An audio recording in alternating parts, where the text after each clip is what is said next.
ದುಬಾರೆ ಆನೆ ಬಿಡಾರದಲ್ಲಿ 2 ಆನೆಗಳು ಕಾದಾಟ ನಡೆಸಿ ತಮಿಳುನಾಡಿನ ಓರ್ವ ಮಹಿಳೆ ಮೃತಪಟ್ಟಿರುವ ಘಟನೆಯ ಹಿನ್ನೆಲೆಯಲ್ಲಿ ಕರ್ನಾಟಕ ರಾಜ್ಯ ಸರ್ಕಾರ ಎಲ್ಲ ಆನೆ ಬಿಡಾರಗಳಿಗೆ ಸಾರ್ವಜನಿಕರ ಪ್ರವೇಶಕ್ಕೆ ನಿರ್ಬಂಧ ಹೇರಿದೆ. ದುಬಾರೆ ಆನೆ ಬಿಡಾರದ ಪ್ರಕರಣವನ್ನು ಗಂಭೀರವಾಗಿ ಪರಿಗಣಿಸಿ ರಾಜ್ಯ ಸರ್ಕಾರದ ಆದೇಶದ ಮೇರೆಗೆ ಶಿವಮೊಗ್ಗದ ಸಕ್ರೆಬೈಲು ಆನೆ ಕ್ಯಾಂಪ್ಗೆ ಸಾರ್ವಜನಿಕರ ಪ್ರವೇಶಕ್ಕೆ ಸಂಪೂರ್ಣ ನಿರ್ಬಂಧ ವಿಧಿಸಿದೆ.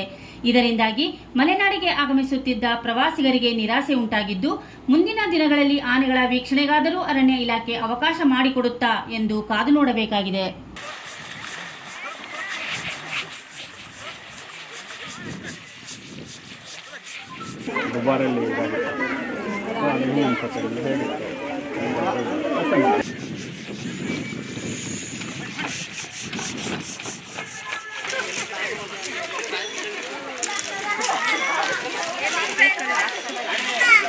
ಮೇ 18ನೇ ತಾರೀಕಿನಂದು ದುಬಾರೆ ಆನೆ ಶಿಬಿರದಲ್ಲಿ ಅನಿರೀಕ್ಷಿತವಾಗಿ ಒಂದು ಆನೆ ಇನ್ನೊಂದು ಆನೆ ಮೇಲೆ ದಾಳಿ ಮಾಡೋದ್ರಿಂದ ಆ ಸಂದರ್ಭದಲ್ಲಿ ಒಬ್ಬರು ಮಹಿಳೆಯವರು ಮೃತಪಟ್ಟಿದ್ದು ಘಟನೆ ವರದಿಯಾಗಿರ್ತದೆ.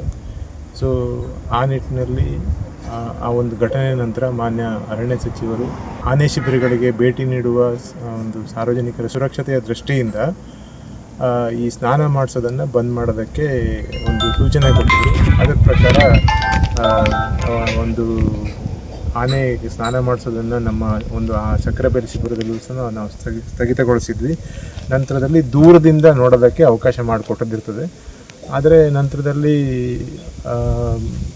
ಮಾನ್ಯ ಸಚಿವರು ಅರಣ್ಯ ಇಲಾಖೆಗೆ ಈ ಒಂದು ಆನೆ ಶಿಬಿರದಲ್ಲಿ ಪ್ರವಾಸೋದ್ಯಮವನ್ನು ಒಂದು ನಿರ್ವಹಣೆ ಕುರಿತು ಒಂದು ಸ್ಟ್ಯಾಂಡರ್ಡ್ ಆಪರೇಟಿಂಗ್ ಪ್ರೋಟೋಕಾಲನ್ನು ಒಂದು ತಯಾರು ಮಾಡಬೇಕು, ಡೆವಲಪ್ ಮಾಡಬೇಕು ಅಂತ ಒಂದು ನಿರ್ದೇಶನ ಕೊಟ್ಟ ಹಿನ್ನೆಲೆಯಲ್ಲಿ ಅಲ್ಲಿವರೆಗೆ ಸ್ಟ್ಯಾಂಡರ್ಡ್ ಪ್ರೋಟೋಕಾಲ್ ತಯಾರಾಗೋವರೆಗೆ ಅದು ಇಂಪ್ಲಿಮೆಂಟ್ ಆಗೋವರೆಗೆ ಪ್ರವಾಸಿಗರ ಸುರಕ್ಷತೆಯ ದೃಷ್ಟಿಯಿಂದ ಆನೆ ಶಿಬಿರವನ್ನು ತಾತ್ಕಾಲಿಕವಾಗಿ ಬಂದ್ ಮಾಡಬೇಕು ಅಂತ ಒಂದು ನಿರ್ದೇಶನ ಕೊಟ್ಟಿರ್ತಾರೆ. ಅದರ ರೀತಿಯಾಗಿ ಮಾನ್ಯ ಅರಣ್ಯ ಸಚಿವರು ಮತ್ತು ಹಿರಿಯ ಅಧಿಕಾರಿಗಳ ನಿರ್ದೇಶನದಂತೆ ಸಕ್ರೆಬೈಲು ಆನೆ ಶಿಬಿರವನ್ನು ಸಹ ನಾವು ತಾತ್ಕಾಲಿಕವಾಗಿ ಬಂದ್ ಮಾಡ್ತಾ ಇದ್ದೀವಿ.